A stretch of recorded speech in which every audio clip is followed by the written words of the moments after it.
Olá pessoal, tudo bem?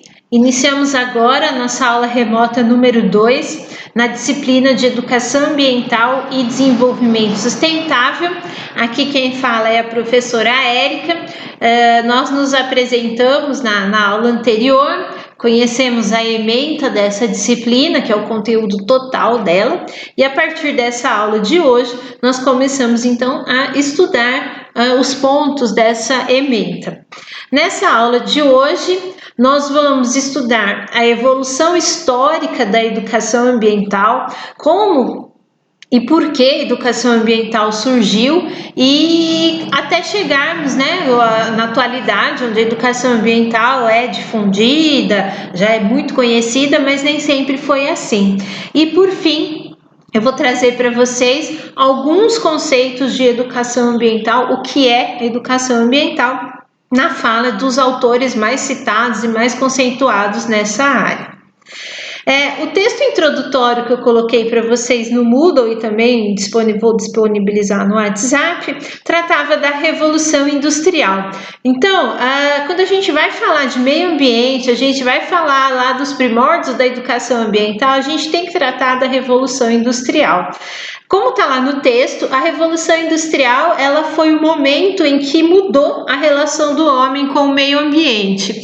E o que aconteceu para mudar essa relação, né? A utilização de máquinas. Então, a forma de produzir, o meio de produção, que anteriormente era só manual, passou a ser mecanizado. Então, foram criadas e desenvolvidas as máquinas a vapor, como vocês estão vendo aqui. E aí, então, essa foi a Revolução Industrial. Nós tivemos duas, século XVIII, século XIX.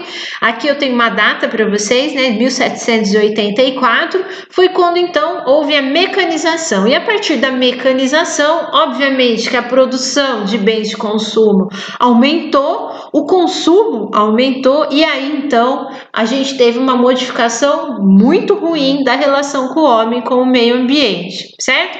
Em relação à economia, a gente trata de uma forma, em relação ao meio ambiente, outra forma. Para a economia, extremamente positivo, para o meio ambiente, o início de uma relação muito ruim entre o homem e o meio ambiente.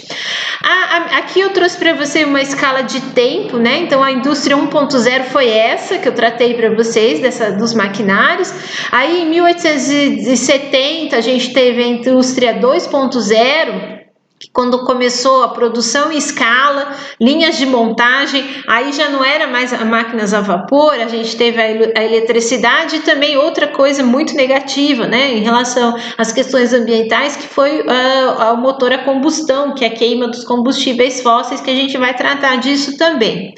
Já por volta de 69, década de 70, aqui a gente passa para a indústria 3.0, que é a automação, robótica, os computadores começam a atuar, a internet começa a popularizar e a gente começa a ter aqui outra coisa ruim para o meio ambiente, que são os eletrônicos, né? Que hoje é um problema seríssimo, a questão dos eletrônicos, do depósito dele no ambiente, é algo muito complicado a ser lidado até hoje, né? E agora a gente já está na indústria 4.0, que são os sistemas cibernéticos, a internet das coisas, as redes e inteligência artificial, que já é uma quarta etapa aqui dessa revolução industrial que começou aqui. Aqui, então, essa revolução industrial mudou a relação do homem com o meio ambiente. Maior produção significa maior extração de recursos naturais e maior consumo significa maior depósito de lixo. Em linhas muito gerais é isso. Mas quando a gente estuda impactos ao meio ambiente, a gente tem impactos diretos e impactos indiretos. Os diretos são esses que eu falei para vocês: contaminação da água, contaminação do solo, contaminação do ar, qualidade de vida foi lá para baixo. Mas o impacto indireto é a questão do isso aqui que vocês estão vendo, tá? As cidades passaram a receber muitas pessoas. Então, o homem não queria mais viver no campo e do campo. Ele queria ir até as cidades onde tinham as indústrias, com muitos empregos, com desenvolvimento econômico. E esse inchaço aqui das cidades, né? Essa recepção de muitas pessoas sem condições de receber, sem sistema de saúde, esgoto, a água insuficiente, foi um impacto indireto que muitas vezes você nem espera quando há um acontecimento. Então, a Revolução Industrial é esse marco histórico que mudou a relação do homem com o meio ambiente. Com o passar do tempo, as questões ambientais foram tornando-se mais evidentes e mais sérias. Então, eu não poderia deixar de citar para vocês aqui esse livro que foi lançado em 1962, em setembro de 1962, que se chama Primavera Silenciosa. A autora é a Rachel Carson. Ela muito corajosamente escreveu esse livro e ele é amplamente creditado como tendo ajudado no lançamento do movimento ambientalista. Por quê? Lá da Revolução Industrial até essa época aqui, 60, 50, 60, a natureza vinha dando sinais de cansaço, né? Seca, inversão térmica, poluição do ar, mas as pessoas não conseguiam relacionar as ações humanas a esse problema ambiental. E essa autora aqui, ela documentou no seu livro com fatos a questão principalmente dos pesticidas, que era o DDT, utilizado na produção de alimentos nessa época. Não só em produção de alimentos, ele era um inseticida que usava também em casa, amplamente utilizado. E acreditava-se que o DDT era só um inseticida, ia matar só os insetos, né? Ele é extremamente forte, o DDT, tanto que ele é proibido, ele não tem nada da tecnologia que hoje os pesticidas, os agrotóxicos têm, ele é muito primário. E aí ele não matava só os insetos, né? Ele matava as aves também. Animais de sangue quente. E aí então, por que primavera silenciosa? Porque é na primavera que as aves mais cantam, porque elas estão em período reprodutivo. E aí ficou silenciosa porque as aves começaram a morrer por conta do uso indiscriminado do DDT, que também era um crime, esse pesticida. Então, ela foi corajosa porque ela acusou a indústria química de disseminar informação, porque a indústria química queria lucrar, obviamente. E aí é uma disputa que a gente vê até hoje, né? O desenvolvimento econômico com o meio ambiente. Então ela falava que não tinha problema, que podia usar, incentivava o uso, tá? E também ela acusou das pessoas aceitarem a argumentação da indústria de maneira pouco crítica. O que se busca hoje com a educação ambiental? Formar um indivíduo crítico, que tenha capacidade de escutar, processar e ter a sua própria conclusão, e não só escutar.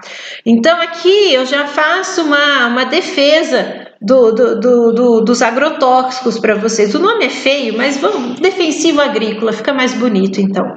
Os defensivos atuais, eles são extremamente melhores e mais pontuais e de uma toxicidade muito menor do que o DDT dessa época, tá? O DDT até, como uma curiosidade eu trago para vocês, ele veio depois da Segunda Guerra. Por quê? As indústrias que antes fabricavam armas químicas, acabou a guerra, perderam o seu mercado. O que eles começaram a fabricar? Esses pesticidas, com a fala de que se o agricultor não utilizasse esse pesticida, se a população não convivesse com o uso desse pesticida, os alimentos iam acabar, não ia ter mais produção de alimentos, ia ser instalada a fome. E é isso que ela usou como uma argumentação falha, né? E as pessoas não tinham criticidade, porque a questão ambiental ainda não se discutia. Então essa mulher aqui foi extremamente corajosa, e esse livro dela é um marco em relação ao movimento ambientalista, às questões ambientais e também à educação ambiental. E Depois dela, nós tivemos o Clube de Roma, tá? O Clube de Roma, ele existe até hoje, ele teve início em 1968, foi um grupo de 30 profissionais capitaneados por dois empresários que juntaram esses 30 profissionais do mundo todo eles se reuniram para tratar de assuntos relacionados ao uso indiscriminado dos recursos naturais do meio ambiente em termos mundiais. Eles lançaram esse aqui, Os Limites do Crescimento, que foi um relatório que eles pediram para o MIT, né, que é lá a Universidade de Massachusetts. Eles pediram que porque eles começaram a observar que o ambiente estava sofrendo muitos impactos por conta do consumo, da produção, da extração indiscriminada de recursos naturais. E eles pediram então um estudo para o MIT se continuasse dessa forma, o que ia acontecer com a humanidade? E aí estão os limites do crescimento, porque eles chegaram naquele momento, com a tecnologia daquele momento, de que se a população não parasse de crescer reprodutivamente e não parasse de utilizar os recursos naturais da forma que estava sendo utilizado, sem critério nenhum, nós teríamos um colapso, haveria fome, miséria e por aí vai, né? Então o planeta entraria em colapso. Então quais são os limites do crescimento para esse Clube de Roma naquele momento? Crescimento zero, tá? Foi a conclusão que eles chegaram aqui. Então aí vocês veem que o movimento ambientalista ele começou a crescer. Pessoas começaram a pensar por si, verificar, ter fatos de que a relação não estava boa do homem com o meio ambiente, que isso ia gerar problemas, ok? Então, esse Clube de Roma, foi considerada a primeira organização não governamental, tá? E ele existe até hoje e atua até hoje.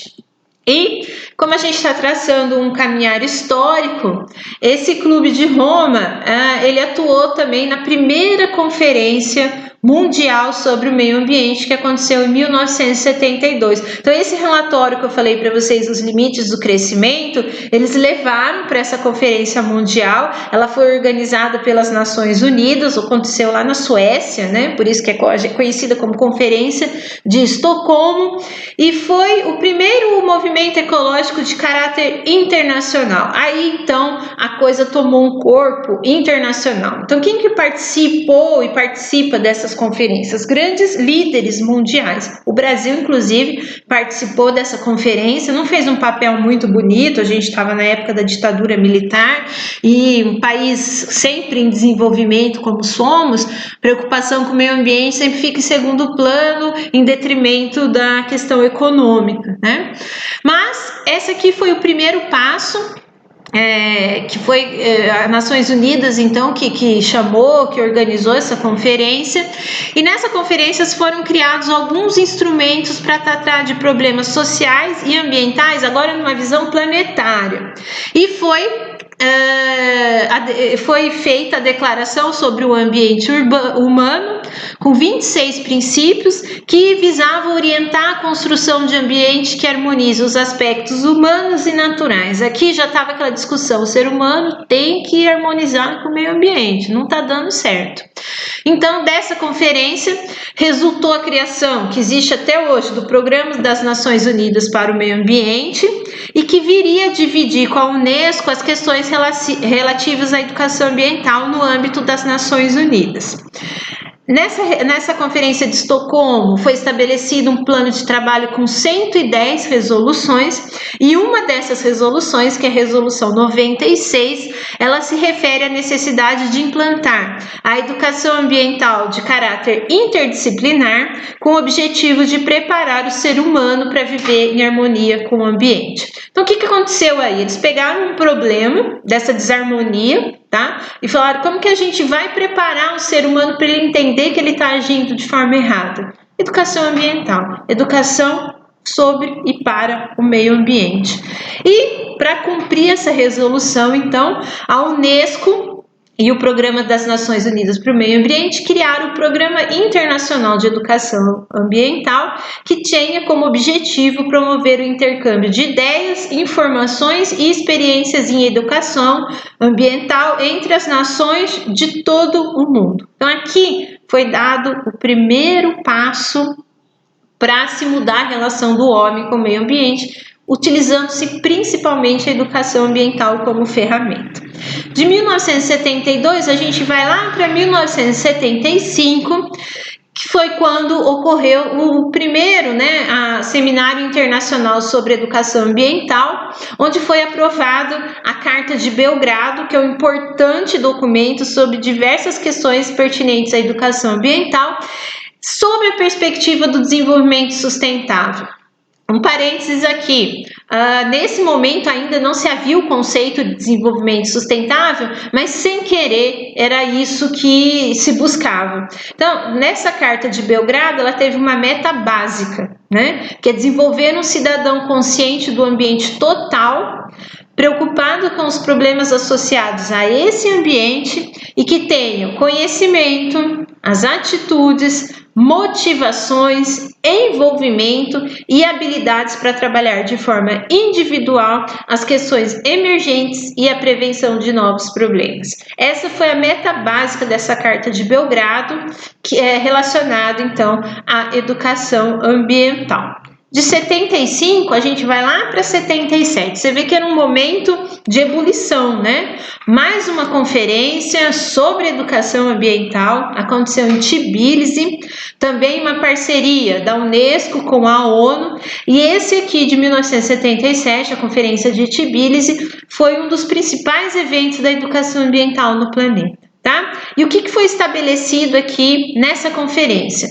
Que o processo educativo deveria ser orientado para a resolução de problemas concretos do meio ambiente através de enfoques interdisciplinares e de participação ativa e responsável de cada indivíduo e da coletividade. Então aqui vocês veem, aqui, lá e lá, com várias reflexões, a gente já vai tendo então uma forma, os princípios e os objetivos da educação ambiental.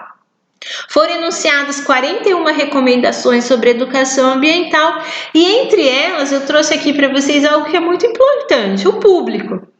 Então, lá em 1977, eles chegaram à conclusão de que a educação ambiental ela deve dirigir-se a todos os grupos de idades e categorias profissionais. A educação ambiental, então, não deve estar restrita a pessoas que atuam na área ambiental. A educação ambiental tem que chegar ao público geral, em geral, não especializado, composto por jovens e adultos, e claro que o comportamento dessas pessoas tem influência decisiva na preservação e na melhoria do meio ambiente.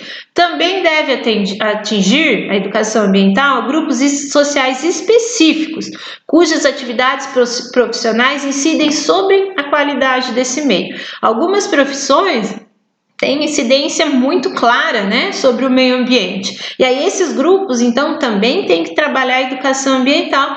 E é claro que a educação ambiental tem que acontecer técnicos e cientistas cujas pesquisas e práticas especializadas constituirão a base de conhecimento sobre as quais deve sustentar-se uma educação, uma formação e uma gestão eficaz relativa ao meio ambiente. Então, aqui a educação ambiental já começava a tomar corpo, com o público, como esse público deve ser tratado e que ela não deve ser restrita a pessoas que têm relação direta com o meio ambiente, mas o público em geral, porque as nossas ações cotidianas é que determinam uma qualidade, uma conservação e uma preservação do meio ambiente.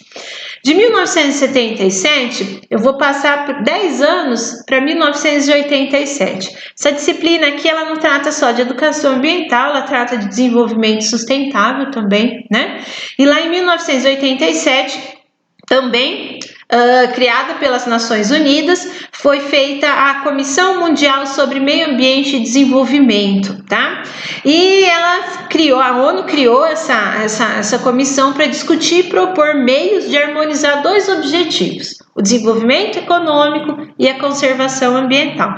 Gente, isso aí é muito próximo do que a gente está, 87 é algo muito recente, certo? Então, essa discussão, ela está tardia pelos impactos e pelo que o meio ambiente já sofreu. Mas nunca é tarde, precisa discutir e precisa atuar. Então, dessa comissão saiu um relatório que dedica especial atenção à educação em geral e à educação ambiental, em especial como meios para alcançar o desenvolvimento sustentável, pois a compreensão dos processos ambientais e desenvolvimento da maioria das pessoas se fundamenta em crenças tradicionais e informações transmitidas pela educação convencional. A Comissão Mundial sobre Meio Ambiente e Desenvolvimento foi a comissão que criou o conceito de desenvolvimento sustentável que a gente usa até hoje e nós vamos tratar numa aula específica. Então foi aqui em 87 que surgiu o conceito de desenvolvimento sustentável e também a necessidade da educação em geral e a educação ambiental em especial para se alcançar o desenvolvimento sustentável, tá? Eu volto num próximo vídeo onde a gente vai tratar então os conceitos de educação ambiental.